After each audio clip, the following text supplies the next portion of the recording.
In this video, I want to go over JavaScript. So JavaScript is a language that all modern web browsers support, and it adds behavior and interactivity to websites. So if HTML is about structure, CSS is about style, JavaScript is about behavior.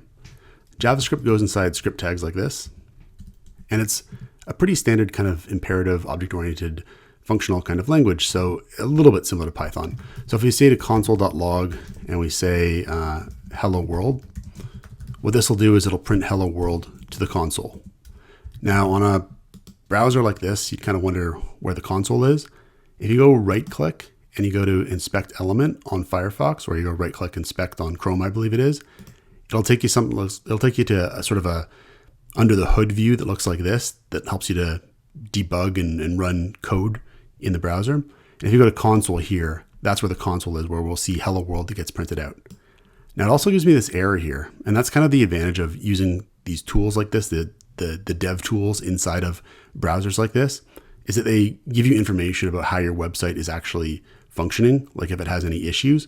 So for example, they're reminding me that I should have something like this inside my HTML document at some point to specify the character set. And for the most part, websites will work fine without this, but technically speaking, this should be there. And that is, reminding me of that. So if I put that in there, that goes away. And I still get the hello world that gets printed out from console.log. So you're going to want to use right click, go to inspect element or inspect on Chrome. And this is going to be your best friend to help you debug things. So now with JavaScript, we have the regular sorts of comments that you see in other languages. So if I say */ I can put a multi-line comment in here and I can say like, whatever, Kevin's script. I've also got my regular single line comments here where I could say this is a short comment. So we have those regular features. Now JavaScript is dynamically typed, which means that variable type is assigned depending on the actual value that is used with that variable. And it's done at runtime by the actual interpreter inside the browser. So when I say a is equal to 533, and then I do console.log a, I never actually have to specify a's type. It just knows that it's an integer and outputs it as 533. Now we also have strings in JavaScript. So I could say like b is equal to the CN tower, and I could output that. And we'll get the CN tower here. And I can also do things like string concatenation. So I can say here C is equal to, and I'll say B plus is plus A plus space meters here, another string. And this operation here, the plus here, that is string concatenation. And that'll concatenate two strings. And so I have to output the C here. So I'll say console.log C to output the value of it. And I get the CN tower is 533 meters. So that's string concatenation. It takes B, the CN tower, concatenates it with is, and so forth. One thing with JavaScript as well is that because it's dynamically typed, A here is actually going to be just fine, even though it's an integer. JavaScript will recognize, the interpreter will recognize what you're trying to do. It'll convert it to a string and you're good to go. So scripting languages are really nice like that, where with regard to variable types. One thing we can do as well is float. So I can make a more accurate CN tower height there, and that's okay too. So we also have functions and arrays in JavaScript too. So I can make a function here to maybe find the minimum number in an array. So I'll call it function find min. List is my parameter there. And I'm going to say here that consider the first number of the array as being the minimum to start with. And we've got the usual control structures too. So I can make a while loop here. I can say like while I is less than list.length. Length is how you get the length of an array. And I'll just say if list I is less than the current minimum, then the minimum should be listed I, because that's the new minimum. We've got I++, so I can increment I by 1. And then I'll return the minimum value here. And then I can call the function in the usual kind of way. So I'll say console.log, and I'll say find min, and I'll pass in an array as an argument here. So I'll say like 5, 4, 6, and then 2 as maybe the minimum. And then if I call this here, I get 2 as the minimum. One thing you'll notice is that I declared min and I with this var keyword. So var is going to make these variables local to this function, as opposed to being in global scope where they would be accessible outside of this function. So now one thing I can do with JavaScript is I can actually declare a function like this. I can say average is equal to function grades, and I can, make an average function here. So I'll say var total is equal to 0. I'll say for I is equal to 0. I is less than grades.length. I plus plus. Total plus equals grades at I. And then return total divided by grades.length. This will actually work the way that I've specified it here. And I can call it. I can say console.log. And I'll say average, and I'll give like a bunch of grades in here. So 55, 77, 44, 88, 93, let's say. And that's actually okay to run, and it'll compute an average.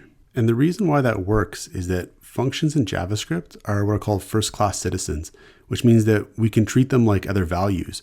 So what I'm doing here is I'm actually assigning to average this value here, this function that actually technically exists as an object inside JavaScript. That's the kind of value it is. And we can actually do that. And we can actually then pass functions around. We can pass functions to other functions as arguments, and that will all work. Now, another thing, I didn't use var when I declared I here, when I used I. So if I were to say here console.log and output I, you'll notice that I actually get 5 because, we got 5 things here. By the end of this loop, I would be 5. So that's the global scope I was talking about, where I is actually accessible outside of this function now. So because functions are first-class citizens, one of the things I could actually do with this average function here is I could assign it to a variable, and I could say average is equal to average, and I can then actually use that AVG average. So I could say like AVG and then call it with some different values. So I'll put in like 55, 44, 77. And that's actually good to run. JavaScript also has objects. So I can make, say like a student object here. I'll say student is equal to, and objects are made up of keys and values. So I could say like name is a key with value Mike Slacknery.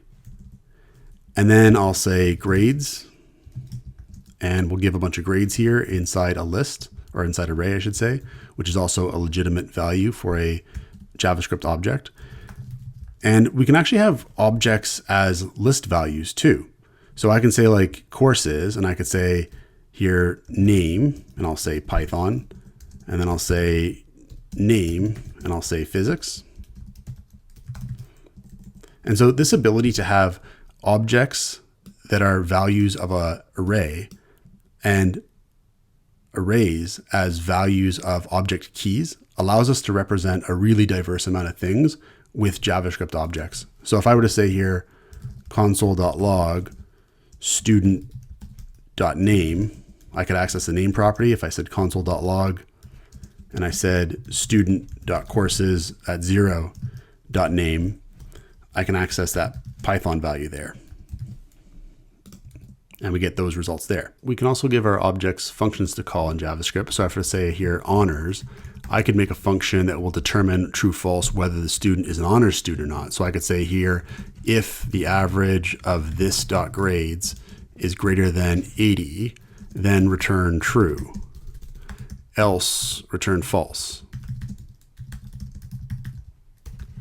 And I could call this function down here, and I could say console.log student.honors. And I don't think their grades are quite high enough for honors, so we get a false here. Now, this keyword is pretty important. That is going to refer to this student object to which this function here is attached. And this keyword here, that's key to making this actually work. So we actually need to be mindful of this keyword when we treat JavaScript functions like values. So if I were to create a variable down here called myfunc, and I would try to assign it the value student.honors, and I'm not calling student.honors, I'm treating it as a value here, and I'm assigning it to myfunc.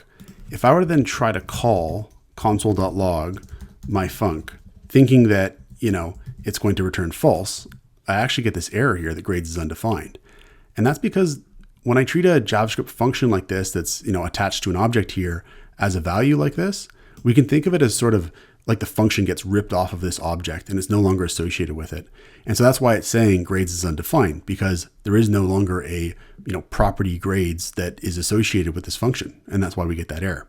So that's something we're actually gonna have to be aware of when we go to use React. So in React, that actually comes up reasonably frequently, that you actually have to treat functions as values. And we just have to be aware of this fact when we go to use that technology. So that's just an introduction to the JavaScript language. And in class and in tutorial, we'll get into DOM manipulation and events, other key aspects of JavaScript.